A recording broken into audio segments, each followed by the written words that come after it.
تنصروا الله ينصركم ويثبت أقدامكم. Kebiasaan orang-orang Yahudi, orang-orang Nasrani dahulu menghiasi tempat-tempat ibadah mereka atau membangun tempat ibadah mereka di atas kuburannya orang-orang soleh. Nah, terus bagaimana dengan kuburan Nabi SAW berada bahkan bukan di samping tapi di dalam masjid. Nah, ceritanya panjang tentang masalah ini dan ini dijadikan sebagai hujah agar kemudian ketika orang yang punya masjid meminta agar dirinya dikuburkan di masjidnya yang dia bangun. Karena mengikuti tradisi Nabi SAW agar kemudian Nabi itu terkubur di dekat masjid beliau sallallahu alaihi wasallam. Nah, ceritanya fillah, karena hadis ini pula bahwa Rasulullah SAW mengatakan fala tattakhidul qubura masajida. Janganlah kalian menjadikan kuburan itu sebagai tempat ibadah. Maka para sahabat sepakat ketika itu agar jangan sampai ketika Nabi SAW dikubur di Baqi dengan sahabat yang lainnya atau di tempat manapun, maka orang-orang akan berbondong-bondong menjadikan kuburan Nabi SAW sebagai tempat ibadah. Karena memang sudah jadi kebiasaan tradisi yang kental di masa itu. Ketika ada orang soleh, ketika ada orang-orang yang dihargai dan dihormati, maka kuburannya dijadikan sebagai tempat ibadah. Maka para sahabat bersepakat bahwasanya Nabi SAW tidak dikubur sebagaimana para sahabat yang lainnya, tapi dikubur di rumahnya Aisyah. Maka otomatis tidak akan ada orang yang berani datang ke tempat tersebut. Dan kebetulan rumahnya istri beliau SAW Aisyah itu dekat Masjid Nabawi ketika itu.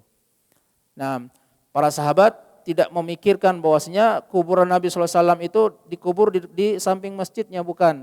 Tetapi dikubur di dalam rumah Aisyah agar orang tidak menjadikan kuburan beliau sebagai tempat ibadah. Karena ini ritual yang sangat kental di masa itu. Ketika ada orang-orang soleh meninggal, maka dijadikan sebagai tempat ibadah. Nah, para sahabat tidak menginginkan itu. Sehingga tempat yang paling aman adalah di dalam rumah istrinya. Sehingga kuburan Nabi SAW tidak didatangi dan tidak diibadahi. Kemudian terjadi perluasan wilayah masjid oleh pemerintah Saudi ketika itu. Mau tidak mau, karena perluasan wilayah masjid, otomatis kuburan beliau masuk di dalamnya. Namun demikian dibuat sebuah tembok tertentu yang bentuknya sedemikian rupa sehingga ketika orang sholat tidak menghadap kepada kuburan beliau SAW dan dijaga oleh para tentara yang kemudian menghalau orang yang kemudian sholat menghadap kuburan beliau SAW. Nah, demikian hal ihwalnya sehingga tidak bisa dijadikan sebagai hujah bahwasanya ada orang yang kemudian ketika dia membangun masjid di kampungnya misalnya, kemudian dia berpesan agar kemudian jasanya dikuburkan di masjidnya. Nah, karena lambat laun para ulama mengkhawatirkan suatu saat nanti kuburan itu yang nanti akan disembah. Dan sampai hari ini alhamdulillah kuburan beliau SAW dijaga ketat bagi orang-orang yang menjalankan ibadah haji, terutama di luar wilayah Arab termasuk Indonesia.